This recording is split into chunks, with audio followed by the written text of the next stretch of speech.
Assalamualaikum warahmatullahi wabarakatuh. Bismillahirrahmanirrahim. Alhamdulillahirabbil alamin. Allahumma sholli ala sayyidina Muhammad wa ala ali sayyidina Muhammad kama barakta ala sayyidina Ibrahim wa ala ali sayyidina Ibrahim fil alamina innaka hamidum majid. Saudara-saudara,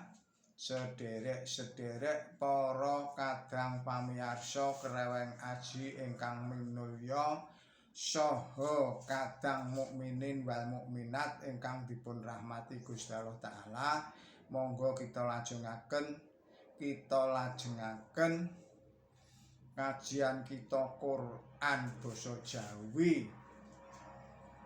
Ing saat menika masuk serat lembu surat nomor kalih, surat Al-Baqarah surat nomor kalih, ayatipun ayat 9 setunggal ngantos ayat 9 sekawan. Kagem kadang ingkang sakmenika saweg nandhang gerah, mugi-mugi Gusti Allah taala paring usada sehat seger kewarasan kados wingi uni. Dumateng kadang-kadang ingkang sapunika nembe ngadepi sawijining masalah ingkang awrat, ingkang serius. Mugi-mugi Gusti Allah taala enggar paring solusi ingkang sae. Kagem kadang-kadang ingkang sapunika nembe tanggap warsa, mugi-mugi Gusti Allah taala paring yuswa ingkang panjang, paring yuswa ingkang bermanfaat, paring yuswa ingkang barokah. Kagem para kadang ingkang sampun paring atensi koreksi tuwin subscribe-nya, kula ngaturaken guming panuwun ingkang tanpa upami. Mugi-mugi Gusti Allah taala paring seger kewarasan, paring limpahan rejeki dhateng kula panjenengan sedaya. Ugi mugi-mugi Gusti Allah taala tansah paring pangayoman dhateng kula lan panjenengan sedaya saking sedaya rubeda bebaya tuwin saking fitnahipun Dajjal, Ya'juj saha Ma'juj. Monggo kita lajengaken kajian kita. Bismillahirrahmanirrahim. Wa idza qila lahum aminu bima anzalallahu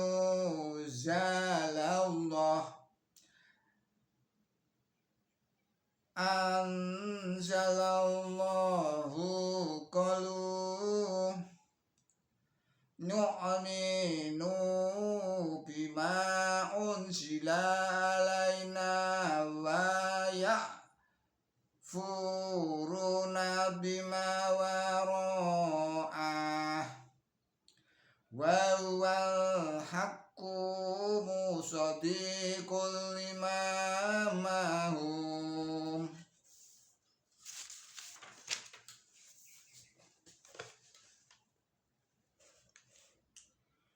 Qul falima tu'atuluna biya Allahi min qablu in kuntum mu'minin. Walaqad ja'akum musyabih bil bayyinatin summa taqalu اتَّخَذْتُمْ مُلْعِزُونَ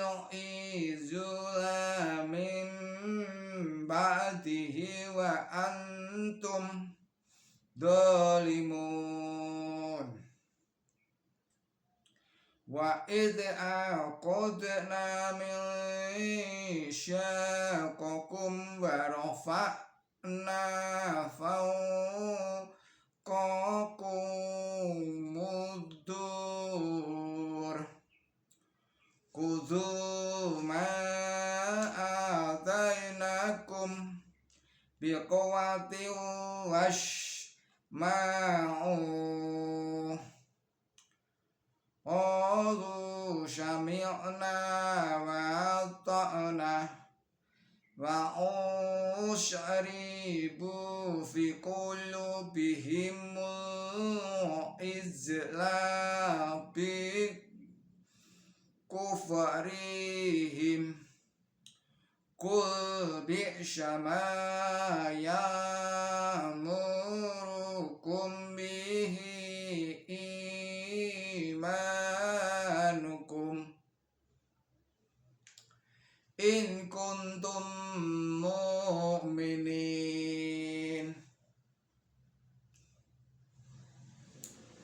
قُلْ إِن كَانَتْ لَكُمُ الدَّارُ الْآخِرَةُ عِندَ اللَّهِ خَالِصَةً مِّن دُونِ النَّاسِ فَتَمَنَّوُا الْمَوْتَ إِن كُنتُمْ صَادِقِينَ Shadaqallahul adzim. Artosipun lan nalikane kula ambali malih atas asma Allah ingkang maha murah ingkang maha asih lan nalikane dicalatoni padha angestuwa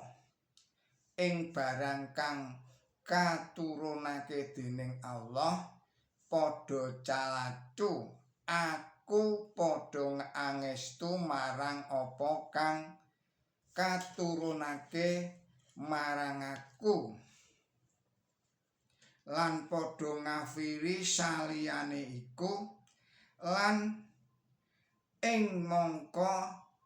iku barang yekti dumunung abebener dumunung ambenerake marang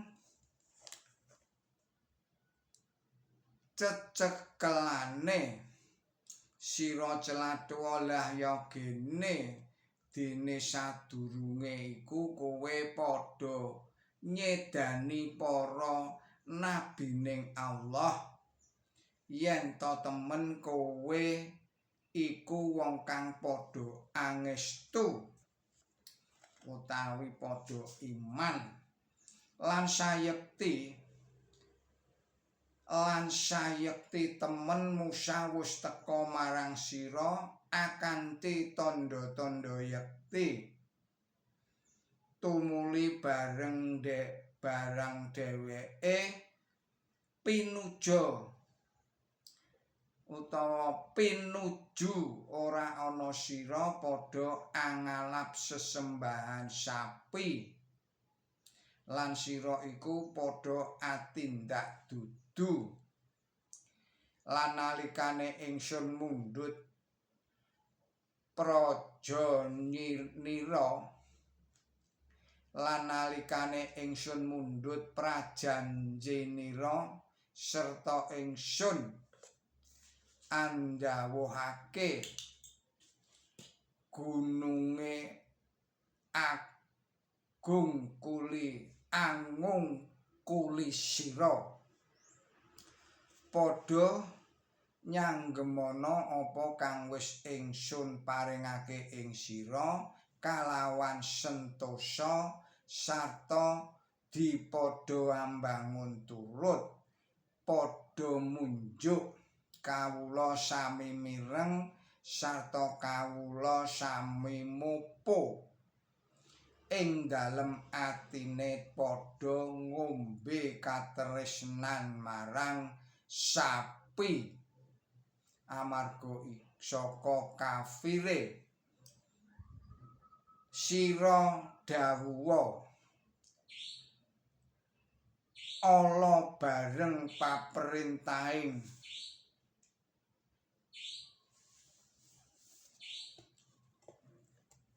piyandelira marang sira yen to sira iku padha wong kang angestu celathuwa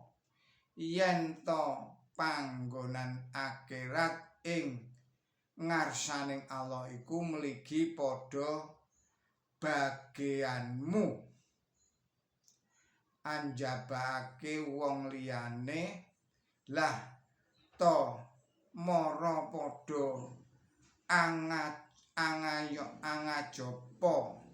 angajapa pati yen to dheweke yen to kowe iku padha temen katerangan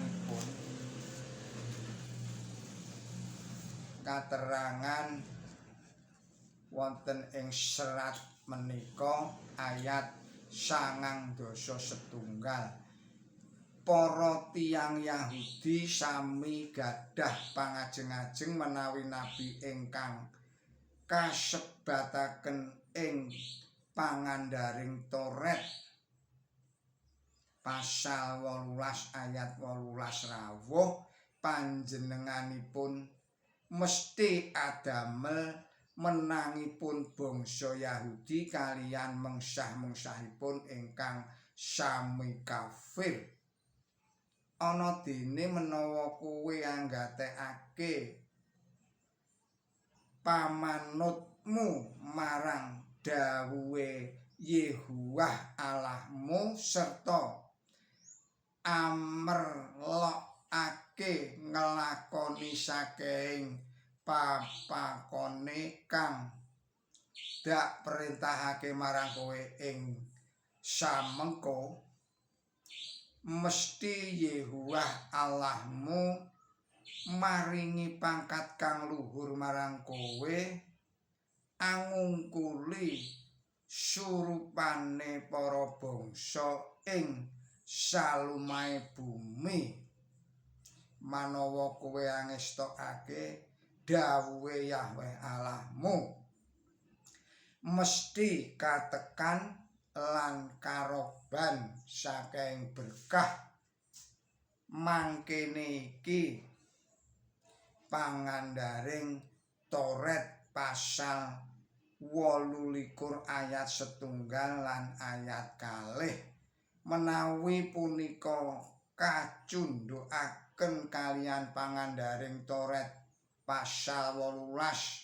ayat gangsal 11 ngantos 19 tegesipun angestokake punapa punika lajeng terang bab prakawis bangsa Yahudi taksih tetep sami ngajeng-ajeng rawuhipun nabi wau punika mirsanana Yokanan pasal 1 ayatipun selangkung menawi sampeyan didi ngajeng-ajeng rawuhipun nabi wau punika mirsanana Yokanan pasal 1 ayat selangkung menawi sampeyan didi Kristus didi Elia didi Kanjeng Nabi sebab punapa sampeyan teka manawi ambaptisi tiyang Kanjeng Nabi punika miturut Yokanan pasal 1 ayat 23 ingkang dipun kajengaken nabi ingkang kajanjekaken ing pangandaring Toret pasal 18 ayat 15 lan ayat 18. Punika anedahaken kanthi cetha bilih ingkang dipun entos-entosi déning titiyang Yahudi punika rawuhipun nabi 3 ingkang beda-beda. Serat lelampahanipun para rasul pasal 3 ayat 21 ngantos ayat 23 ugi nedahaken bilih nabi ingkang kasebat ing pangandaring Toret pasal 18 ayat 18 menika ing sasampunipun Kanjeng Nabi Isa seda taksih dipun ajeng-ajeng rawuhipun. Katerangan salajengipun wicantenipun tiyang Yahudi bilih namung sami angestu dhateng wahyu ingkang sampun katurunaken déning piyambakipun punika kajengipun para tiyang wau anggegeki bilih boten badhe nganggep wahyu ingkang katurunaken dan dhateng sanesipun tiyang Israel. Wangsulanipun kaparingaken wonten ing dawuh ingkang mangandikaaken bilih wahyu ingkang katurunaken dhateng Kanjeng Nabi suci Muhammad sallallahu alaihi wasallam punika kasunyatan ingkang leresaken barang ingkang sampun kamot wonten ing dalem kitabipun para Yahudi wau piyambak. Dene ingkang dipun kersakaken inggih punika piweca-piweca utawi ramalan-ramalan badhe rawuhipun Kanjeng Nabi ingkang kasebut ing pangandaring Toret pasal 18 ayatipun gangsal 11 ngantos 18 utawi 18 tuwin ing panggenan sanesipun malih. Katerangan salajengipun para tiyang wau sami kawelahaken kalepatanipun saking wicantenipun piyambak pembantahipun para tiyang wau. Piyambakipun namung badhe angestu utawi iman dhateng wahyu ingkang kaparingaken dhateng nabi Bani Israel. Ewadene para tiyang wau sami nyedani nabi-nabi Bani Israel. Katerangan salajengipun tembungipun ingkang asli Isma tegesipun ingkang sakawit padha ngrungokno nanging ugi kenging dipun tegesi padha ambangun turuta. Inggih punika teges ingkang kagem déning Quran suci piyambak wonten ing surat nomor 36 nggih menika surat Yasin ayatipun ayat selangkung. Ayat selangkung ing ngriku tembung fasam ma'u dipun suraos ateges mulane padha manut mituruta ing aku. Tembung wau ugi ateges nampeni kados dene ing dalem tetembungan sama Allah laman hadah suraosing tembung kados dene ingkang kagem ing ngriki punika kacethakaken malih wonten ing dawuh ingkang nunggil suraos ing ayat 23 lan nalikane ingsun mundhut prajanjenira sarta ingsun andhawuhake gununge aku angungkuli sira padha cekelana kalawan santosa apa kang wis ingsun paringake marang sira sarta padha elinga apa kang ana ing jerone. Dene ing dawuh ngriki ayat 9-3 ngagem tembung isma'u sanes tembung wadkuru atosipun padha elinga awit saking punika ateges padha ambangun turuta utawi padha nampanana. Katerangan salajengipun para tiyang wau boten kok sami ngucapaken tetembungan punika kaliyan lesanipun. Wangsul punika namung nerangaken kawontenanipun kemawon jalaran tembung qaul punika inggih dipun anggih kangge nerangaken samukawis ingkang saged nerangaken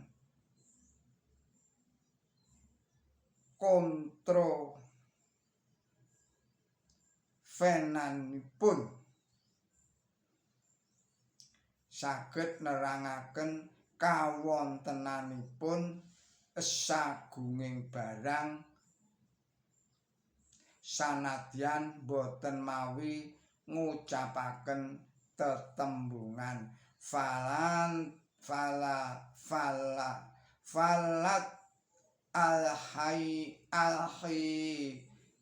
don ateges mripat loro nuduhake boten wonten.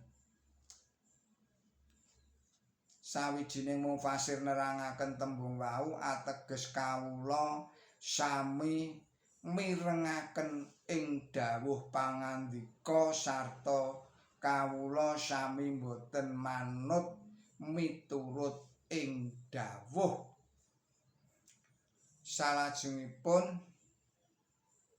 katerangan wonten ing ayat 9-3 menika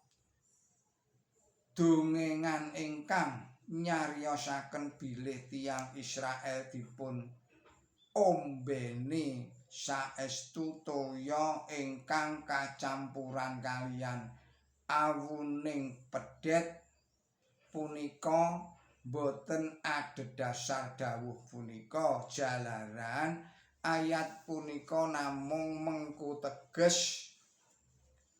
bilih para tiyang wau sami necep katresnan dhateng pedhet utawi panembah lembu.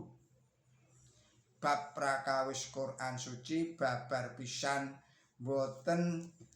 ngiyataken dongengan kala wau punika sampun kapratelaken wonten ing serat nomor 2 inggih menika serat Toha ayatipun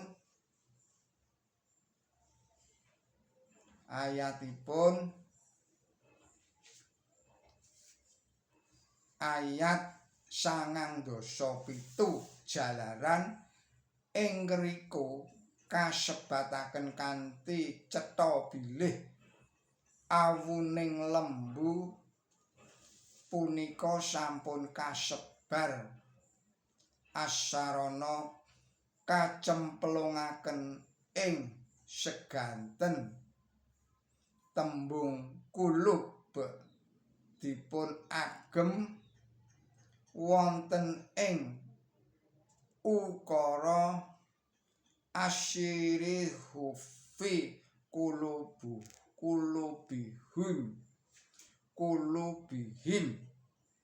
menika mahanani tembung aribu wonten boten saged dipun suraos kanthi waloka nanging menawi miturut pangentasan pasal 3 ayatipun 2 tuwin pangandharing Toret pasal 9 ayat 21 tiyang Israel dipun ombeni saestu kaliyan toya ingkang dipun wur-wuri awuning lembu. Salajengipun katerangan ing ayat 19 sekawan miturut sawijining mufassir Fatanul al-Mud menika ateges andongaaken pejah wonten ing kang goroh utawi palsu kateranganipun panantang ingkang sami leresipun nanging kadhawuhaken kaliyan dawuh ingkang panjang kasebut ing surat nomor 3 nggih menika surat Ali Imran serat 3 surat Ali Imran ayatipun 20 makaten ungelipun ananging sapa sing madoni sira ing dalem perkara iki ing sakwise ana kaweruh kang tumeka marang sira banjur celatanana ayo mrene padha angundang anak-anakku lan anak-anakmu sarta wadon-wadonku lan wadon-wadonmu tuwin wong-wong lan wong-wongku lan wong-wongmu tumuli ayo padha nyunyuwun sing tenemenan dimen bebenduning Allah tumiba marang sing padha goroh panantang wau kacundhukaken dhateng tiyang serani panantang ingkang kados makaten punika ugi kaliyan cekak kacundhukaken dhateng para tiyang Yahudi wonten ing ayat mriki utawi saged ugi suraosipun ayat punika mekaten para tiyang Yahudi sami kadhawuhan andedonga supaya Kanjeng Nabi seda jalaran andongaaken tukang ngaken alias tukang duracara awit para tiyang wau sami gadah panganggep bilih Kanjeng Nabi suci Muhammad sallallahu alaihi wasallam punika tukang ngaken punika mesti tinarimah panyuraos ingkang kantun wau cocok kaliyan panyuraosipun mu'alim panjenenganipun negesi al-maut ing ayat punika patiku nanging dipun kersakaken dening Kanjeng Nabi maut ing ayat punika adosipun patiku ingkang dipun karsakaken Kanjeng Nabi Mekaten kala wau para sedherek kadang muslimin wal muslimat ingkang dipun rahmati dening Gusti Allah taala. Mugi-mugi kajian menika ndadosaken meningkatipun iman lan takwa kula panjenengan sadaya dhateng Gusti Allah taala lan ndadosaken peningkatan ilmu kaliyan amal sae kita sedaya. Nyuwun maaf, nyuwun pangapunten sedaya kalepatan tuwin kakilapan kula. Billahi taufik wal hidayah ihdinas siratal mustaqim. Wassalamualaikum warahmatullahi wabarakatuh.